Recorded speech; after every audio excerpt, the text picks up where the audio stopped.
Well, hello and welcome back to more TwoSun Tuesday action. Today I got the TS66. This is in blue and white G10. Apparently there is a titanium variant, but I haven't seen it available.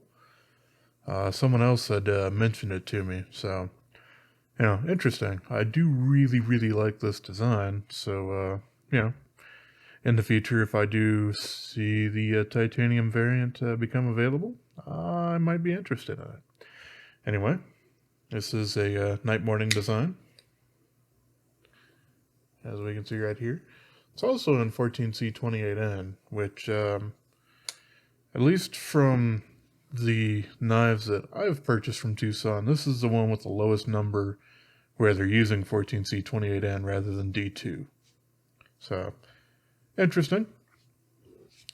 First thing that I will say is that this thing was a lot larger than I initially thought that it was going to be. It's a flipper, obviously, but wow, is it quite large. It's like a 3.7-inch blade, which, yeah, it's pretty big. Ooh, look at all the flashies. I should move my light off of there. Yeah, that doesn't help all that much. Ah, well. Okay. So, yeah, it's got bicolor G10 on there, and it's absolutely seamless. So, yeah, I mean, the white looks to be just perfectly in there. And it's not just kind of a standard layer strip on top or whatever. So that's kind of an interesting design they got going on there. Blue G10 backspacer. It also has their deep carry pocket clip.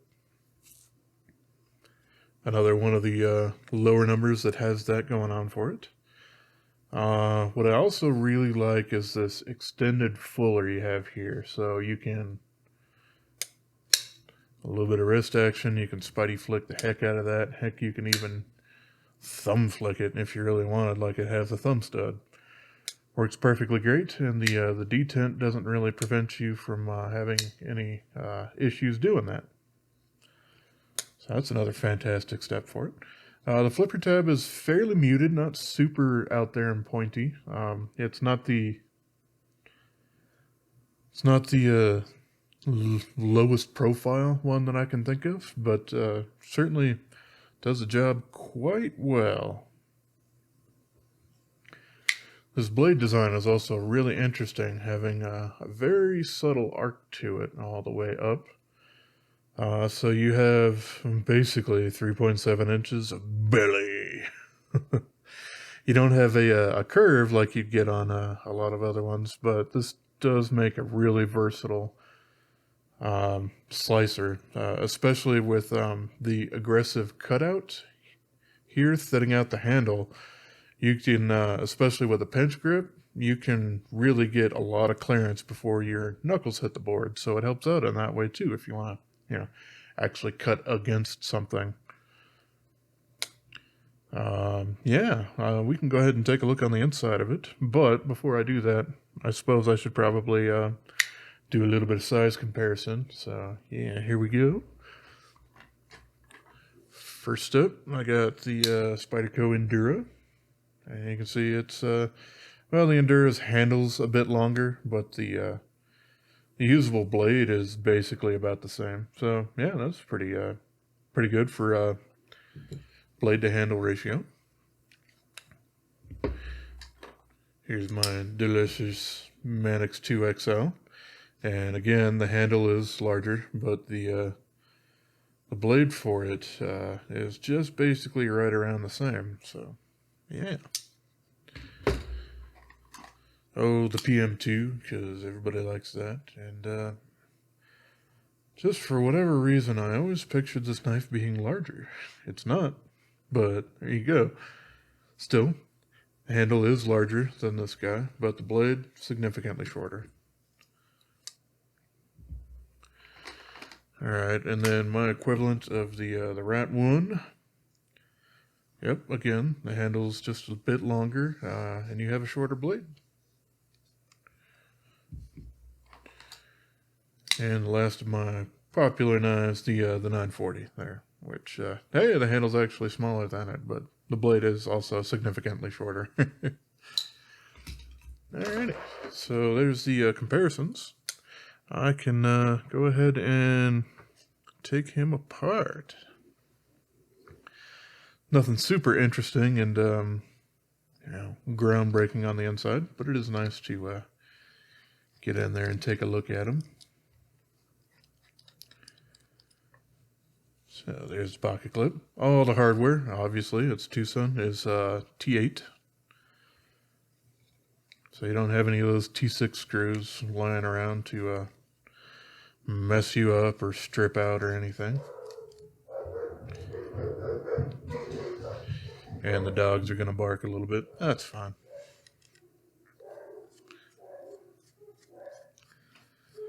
They like it when, a leaf blows by and they're not prepared for it or anything. So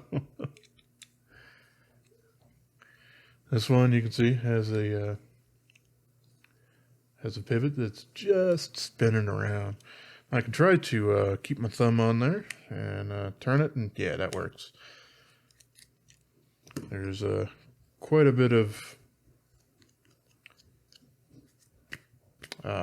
thread locker in there, though. So that's something that I'll probably want to clean out a little bit. But yeah, there's the screws, because I kind of put this guy back together a little bit strangely last time. But yeah, here we are. So on the inside, we can see we have the stop pin that's located on the liner here, and we got ceramic ball bearings and a ceramic detent, and we have even some weight relieving going on the liner side, and obviously we got quite a bit going on the show side as well.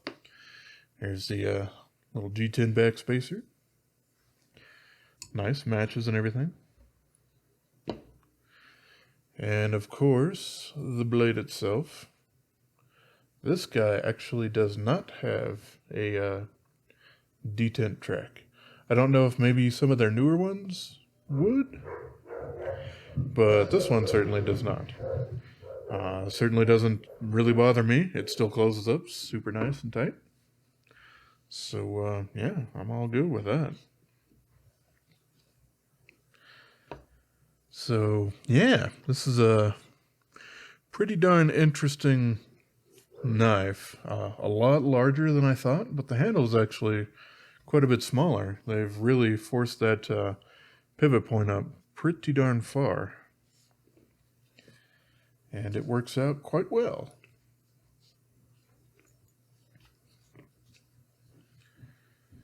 So from here, let me clear out at least some of the thread locker, as this guy had quite a bit going on in there.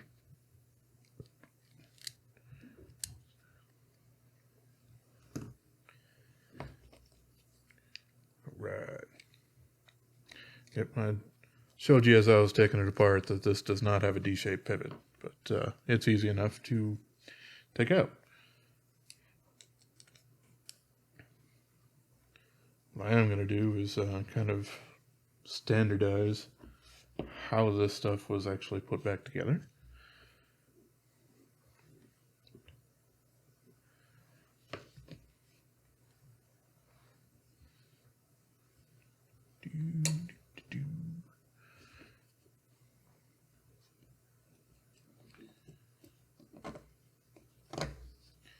As the last time that I did put it back together,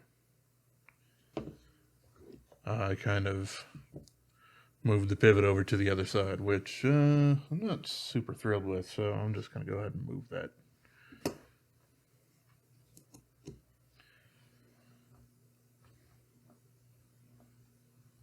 There's a little back spacer here. Come on, buddy. You can do it. There you go. You did it. I don't remember exactly.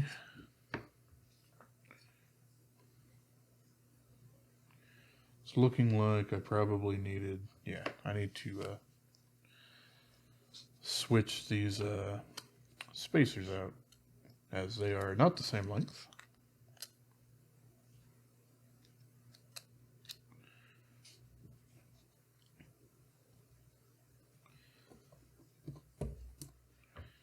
but that should probably make a little bit more sense.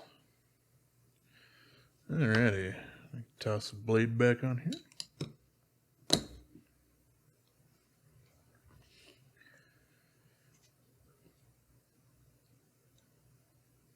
More ceramic bearings.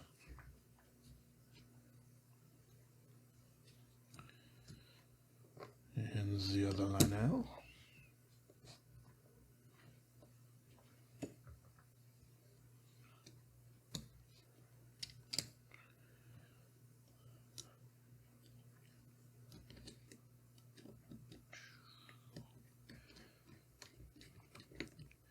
Get that pivot in there, and then as usual, I like to close the blade so I don't have to deal with the blade being open. Which, in my opinion, is always nice when you're putting something back together. I haven't really cut myself from putting a knife back together. Well, I did once, but it was a little bit of strange circumstances where I actually dropped the blade itself and it landed on my foot. It just grazed the toe. I didn't, severely injure myself or anything, but yeah. Hey, that guy's actually rock solid right there, so I did a pretty darn good job. Yep, blade centering is great. I can throw the pocket clip back on anytime. So, about the only other thing I really wanted to say is the blade on this, even though it's got a fuller, so it's not the full width out here, it is over past the fuller, but it's 3.6 millimeters, so it's a little bit thinner than their usual 3.85 that I've seen a lot. This isn't the most featherweight knife that they've done. It's about 4.8 ounces, or 136.5 grams, which, has a little bit of weight. Really doesn't bother me. I don't necessarily mind heavier knives, because if I'm wearing knives out in public, I'm wearing some sort of pants with a nice tight belt on there. Usually so I don't expose my ass crack, because, I have a very tall torso, so I generally need taller shirts, and because of that, I like to tuck them in. And to keep them that way, well, there's a belt, and so I almost always have a belt on, whether I'm wearing shorts or my normal pants. So there you go. I really like the design on this guy. I wouldn't mind having just a little tiny bit of jimping up at the top there. It's not super necessary, but it would be kind of nice. What I can say about this kind of back area right here is, at least for me, it really molds into this area in my hand. So it becomes very, very comfortable for me to hold. I have like a lot of swell here, but you have that shorter distance up front that really gets easy for you to grip onto it. And what I also like about this is for me doing my pinch grip, it also sits quite nicely in there.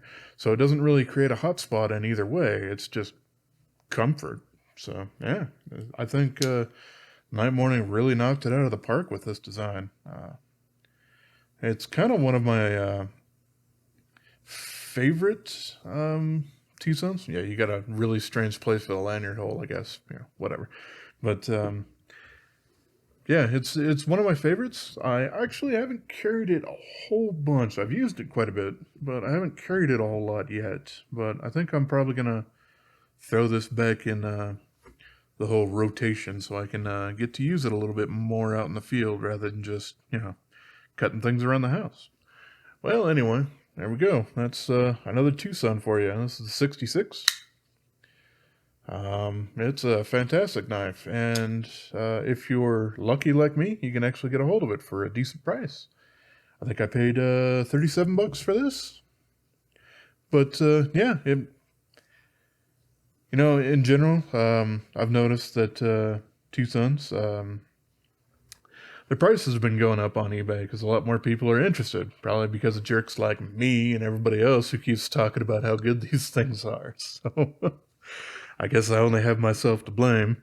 But Yeah, I think you might be hard pressed to find some of these guys around the 30 or 40 mark. A lot of them seem to be going uh, north of 50 for them, which is still a great value for them.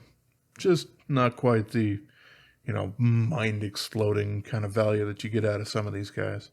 So, all right. Yep. There's my little eBay rant. Okay. As always, I appreciate y'all and hope you have a wonderful rest of your day, yo.